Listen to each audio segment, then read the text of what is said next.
Welcome, ladies, again to Women in Community, and this is week 4 of Freedom in Boundaries.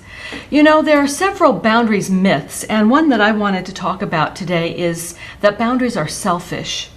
This was really a hard one for me.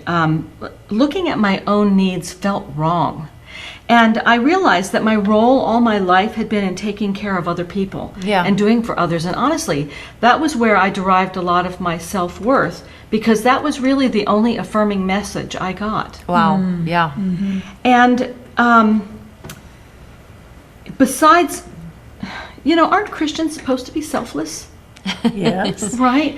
And then so at 18 I got saved, and then I entered the church, and that's a message, and it's like, boy, I've got that one down, right? Yeah.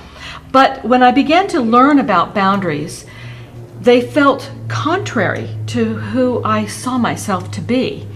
And there is a difference between selfishness and stewardship. Selfishness is focusing on your desires without considering your responsibility to others. That's good. Stewardship is taking care of what belongs to another and of what God has given you to care for. And one of these things is taking care of you. That's right. So get free from that freedom, that feeling that, you know, you being selfish is wrong. Right. I really like the New King James on Galatians 6, 4 and 5. Let each one examine his own work, and then he will have rejoicing in himself alone, and not in another, for each shall bear his own load. The Passion Translation says, let everyone be devoted to fulfill the work God has given them to do with excellence, and their joy will be in doing what's right and being themselves, and not in being affirmed by others. Wow. Every believer is ultimately responsible for his or her own conscience. That's a really good one to meditate on if you're hanging up on this particular myth. This comes down to personal responsibility. We are responsible for meeting our own needs in an appropriate and healthy way, in a way that considers others in our lives without denying our own needs. Your needs are not bad or selfish, and in fact, they're normal because everyone has them. Meeting your needs is not another person's responsibility either. It's not God's. And Galatians 6 shows that you're responsible for your own load, but we also know that God will meet all our needs. Mm-hmm. So we need to turn to Him first. And so since we're responsible for our actions, our thoughts, our yes and our no, and frankly, we are also responsible for our own happiness. That's so good, Paula. Yeah. Love that. We are responsible for our own happiness. That's so true. So the myth I am talking about is if I begin to set boundaries, I will be hurt by others. Mm-hmm. So, you know, some people struggle so much with the thought of others possibly being upset at them. Yeah. And I know of a person who has a friend, and they felt that their friend was crossing a lot of boundaries. And so what they did with that was they just simply avoided them.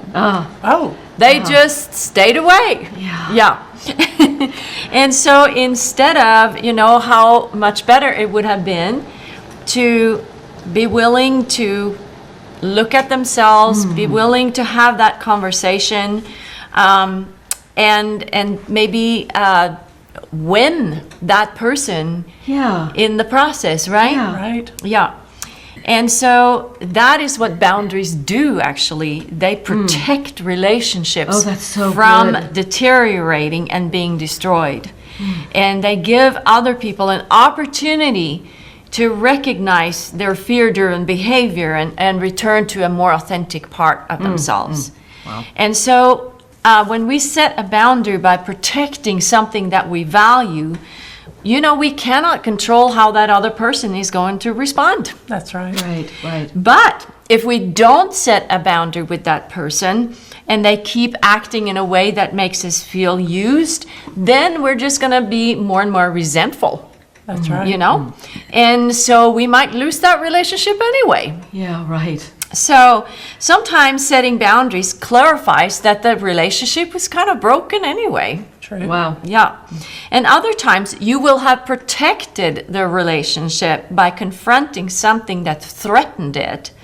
And the person involved perhaps can become aware of a pattern that in their life that has hindered them for years. Yes, True. certainly. You know what I mean? Yes, I do. Yeah, so, and so if we set boundaries like that, like we have mentioned, I think is so vital to have support, you know? So speak with Yes, a it trusted is. friend, speak with a church leader or a counselor. And I'm going to talk about another myth. There's several in the book, boundaries, but the one I'm going to talk about is when I set a boundary, I get angry.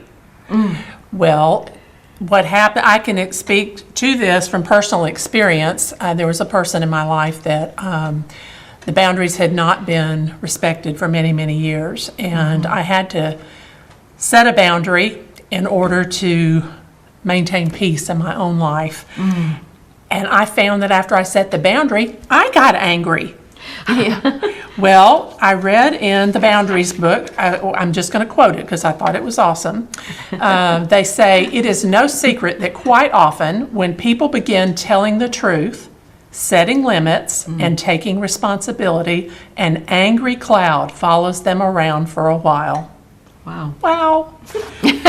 So, is that a license to just be an angry person? No, it's not. But what we need to do is understand why we have anger. What is the purpose of anger? And anger signals that there is danger present. Right.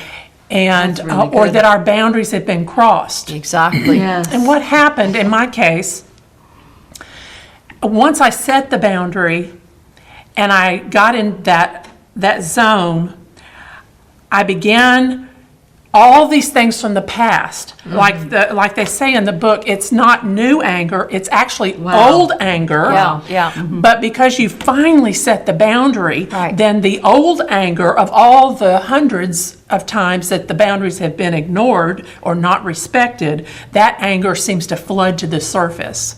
But the anger is not forever, and I want to encourage you in that. And once we set our boundaries, we enter a place of feeling safe.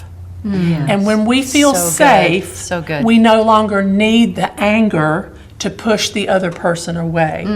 So the safer we feel, the more the anger will subside and peace will return. That's really wonderful. So thank you for joining us this week. There are several other myths to boundaries that I mentioned and that we have mentioned here today. So if you're interested in those, they're really good. Check out the Boundaries